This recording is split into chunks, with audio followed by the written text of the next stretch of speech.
In a world where hustle culture collides with wellness warnings and workplace demands keep evolving, how do we stay sharp without burning out? How do we navigate the endless stream of wellness trends while actually getting results? This is the Work and Wellness Podcast, and I'm your host, Ange Davis.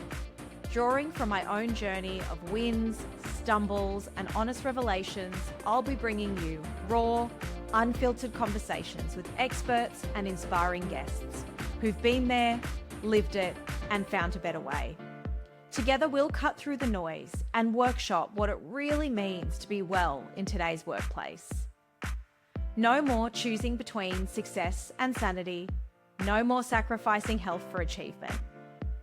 Whether you're struggling with burnout, searching for purpose, or simply ready to work smarter, not harder, you're in the right place.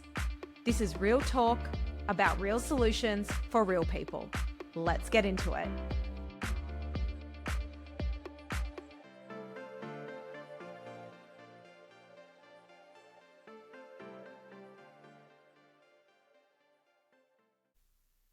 Hello, friends, and welcome to the show. Today, we are going to be talking about showing up for yourself and why well-being habits matter even when our motivation is low.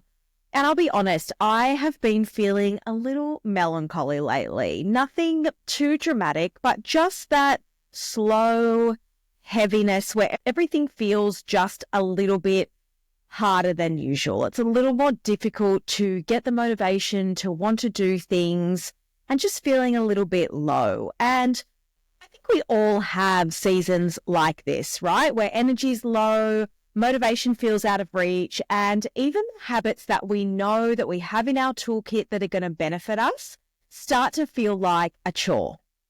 And the thing is, here's what I've learned. These are the moments really when well-being habits matter the most. And it's not when life is easy and feeling great, but it's actually when it's feeling a little tougher that these well-being habits have the most impact and really, really matter. And that's why even when I'm not feeling my best, I make a little promise to myself to do one thing personally and one thing for work each day. And so an example of that is this morning, I got up, taught Pilates, and then my one thing for myself was doing a 30-minute run. It didn't matter how long it took me. All I said to myself was I was going to run for 30 minutes without stopping. And I did that and then feel a million times better after it. The one work thing was recording some podcasts. And so that's what I'm doing right now, chatting to you. But just doing that one thing for yourself and then one thing for work can have a really positive impact. I want to call out though that it's not about pressure to be ultra productive and make huge progress and get through a really big to-do list. It's really just about creating a small intentional act to keep me moving forward. And today we're going to talk about why that is so important. Why well-being habits aren't just for when we're feeling great, but actually what helps you pull out of a slump are those well-being habits. And I'm going to cover off on the science behind why habits matter even when motivation is low, as well as the difference between discipline and self-compassion, and practical ways to keep showing up for yourself even on the days that feel the hardest. So why do we lose motivation and energy? I first want to acknowledge something really important, and that's that low energy and motivation are normal. We are not designed to be in sixth gear, 24/7, motivated, excited, and, flying through life. So it's really normal, but we're often told that motivation is either something we have or we don't have, like a switch that is either on or off. But the truth is, motivation isn't something that you wait for. It's something that you generate through action.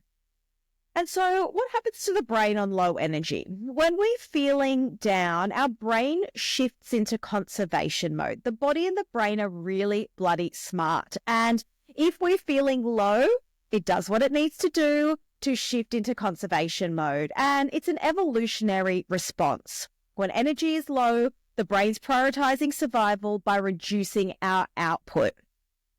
What happens is we produce less dopamine, which is the motivation chemical, making even small tasks feel overwhelming. And the prefrontal cortex, which is your judgment, your decision-making, your willpower part of your brain, becomes less active. And so studies show that when we feel unmotivated, we tend to seek out comfort and predictability, which is why we often turn to things like binge watching Netflix, scrolling endlessly, or sleeping more instead of taking action. And I'm sure we've all been there. I certainly have. My default when I am feeling low on motivation is two things: craving sugar and scrolling on my phone. And so when I start to notice those habits start to creep back in, I know what's going on here.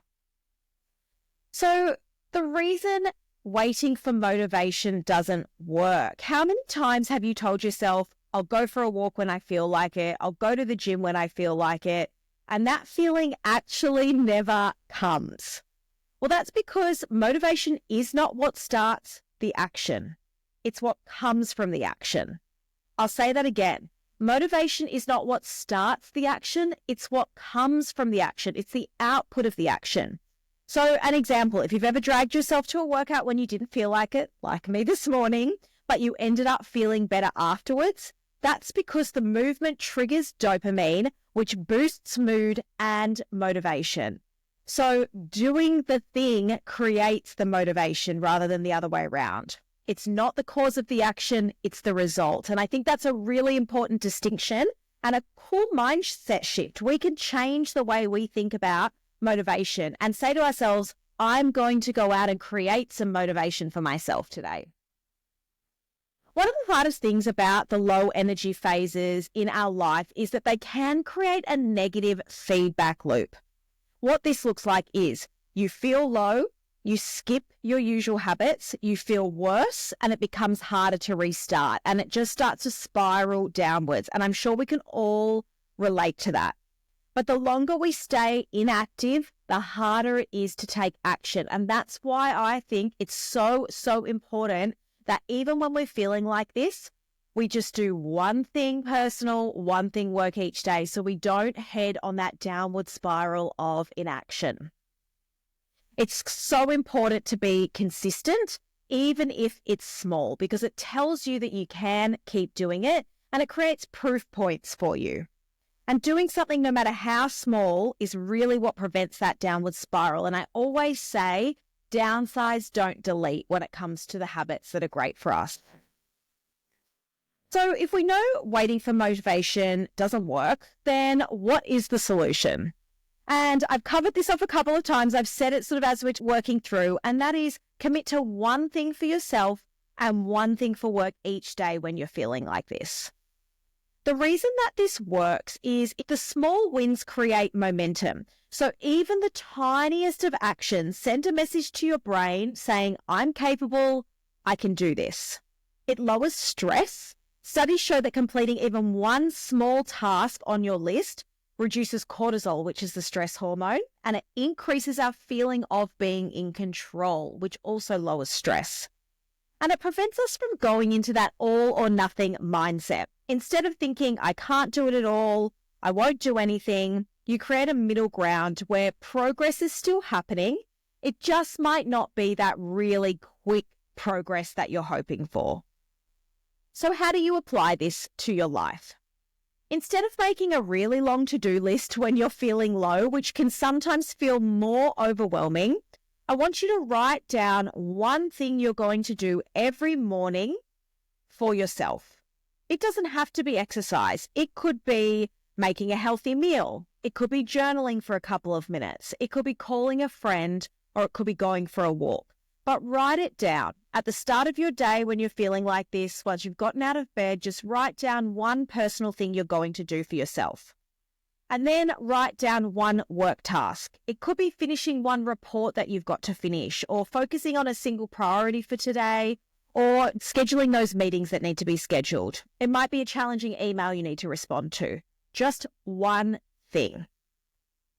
So for me, like I said today, it looked like going for a run. That was my personal thing this morning. and my work thing is recording podcasts.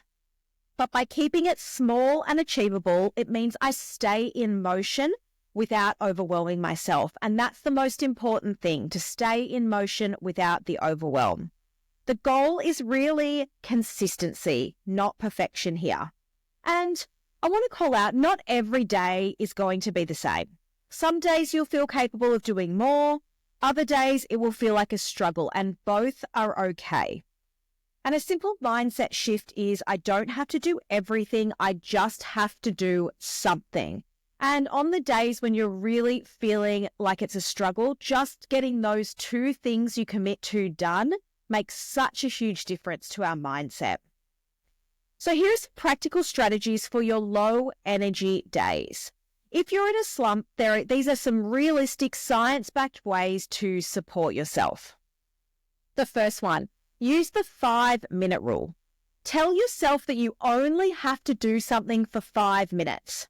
It reduces resistance, and most of the time it leads to you doing more. So for example, I'm just going to go outside and walk for 5 minutes. Now, 9 times out of 10, I would bet that you end up walking for much longer than 5 minutes.